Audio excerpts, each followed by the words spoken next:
தேற்றி கொண்டிருக்கிறார். என் மகளே நீ அழாதே, என் மகனே நீ அழாதே, நான் உனக்கு அற்புதம் செய்வேன்.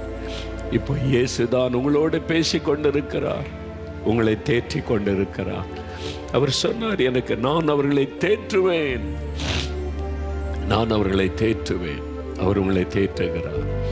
மூன்றாவது ஒரு காரியம் ஆண்டவர் சொன்னார் அந்த வசனத்தில், அவர்கள் சஞ்சலம் நீங்க அவர்களை சந்தோஷப்படுத்துவேன். அவருடைய சஞ்சலம் நீங்க நான் அவர்களை சந்தோஷப்படுத்துவேன். உங்க சஞ்சலத்தை நீக்கி உங்களை சந்தோஷப்படுத்துவேன் அப்படின்னு இயேசு சொல்லுகிறார். என் மகனே, என் மகளே, ஏதோ ஒரு சஞ்சலம், மனதில் சஞ்சலம், அது மனதை பாதிக்குது, மன அழுத்தத்தை கொண்டு வருது. என்ன பண்ணுறதுன்னு தெரியலையே, என்ன செய்யறதுன்னு தெரியலையே, என் பிள்ளைகள் காரியத்தில் என்ன பண்ணுறது தெரியலையே, இந்த தேவைக்கு என்ன பண்ணுறதுன்னு தெரியலையே, அடுத்த எதிர்காலத்துக்கு என்ன பண்ணுறதுன்னு தெரியலையே, எப்படி உங்களை படிக்க வைக்கிறதுன்னு தெரியலையே, அடுத்து இந்த தேவைக்கு என்ன பண்ணுறது, இந்த கடன் பிரச்சனைக்கு என்ன பண்ணுறது தெரியலையே, சஞ்சலம், என்ன பண்ணுறதுன்னு தெரியலேன்ற ஒரு சஞ்சலம்.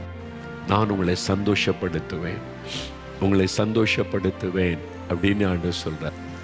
எந்த காரியம் தடைப்பட்டு நிற்கிறதுனால உங்களுக்கு சஞ்சலம், திருமண காரியம் தடைப்பட்டு நிற்கிது, வீடு கட்டு காரியம் தடைப்பட்டு நிற்கிது, கடன் பிரச்சனை தீரவே மாட்டேங்குது, சஞ்சலம், எவ்வளோ நாள் இது எங்களை தொடரப்போகுது, இதுக்கெல்லாம் ஒரு முடிவு இல்லையா, வாழ்நாள் முழுவதும் இப்படியே தான் கஷ்டப்பட்டு சஞ்சலத்தில் வாழணுமா அப்படின்ற ஒரு கஷ்டத்தில் இருக்கிறீங்கல்ல, ஆண்டவர் சொல்றார், உங்களுடைய சஞ்சலத்தை நீக்கி உங்களை நான் சந்தோஷப்படுத்துவேன்னு சொல்றார். யோவான் 20:19-20 வாசித்தால், இயேசுடைய சீஷர்கள் சஞ்சலத்தில் இருக்கிறாங்க. இயேசுவோடு 3 வருஷம் இருந்தாங்கல்ல. இயேசு சிலுவையிலே மரித்து அடக்கம் பண்ணப்பட்டு விட்டார்.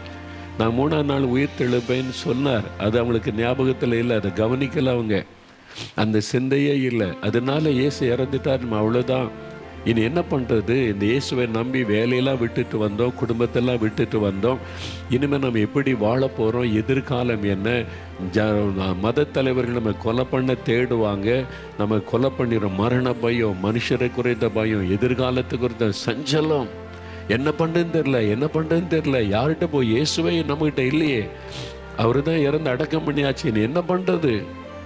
இயேசு உயிர்த்தெழுந்த இயேசு வந்து நின்றா, நான் உயிரோடு இருக்கிறேன், எதுக்கு சஞ்சலப்படுறீங்க, எதுக்கு பயப்படுறீங்க, நான் உயிரோடு இருக்கிறேன், நான் சொன்னேன்ல மரணத்தை ஜெயித்து உயிரோடு எழும்புவேன் என்று, உங்களுக்காக தான் மரித்தேன், உங்களுக்காகத்தான் சிலுவையில் ரத்த சிந்தினேன், உயிரோடு எழுந்து விட்டேன், எதுக்கு சஞ்சலப்படுறீங்க.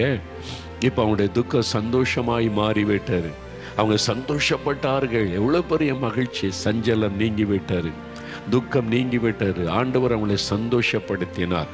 ஆண்டவர் சொல்லுகிறார், நான் உங்களை சந்தோஷப்படுத்துவேன். எது உங்களை சஞ்சலப்படுத்துது, கடன் பிரச்சனையா, அதெல்லாம் மாற்றி உங்களை சந்தோஷப்படுத்துவார். தீராத வியாதியா, ஆண்டவர் அதை மாற்றி உங்களை சந்தோஷப்படுத்துவார். பிரியமானவர்களே,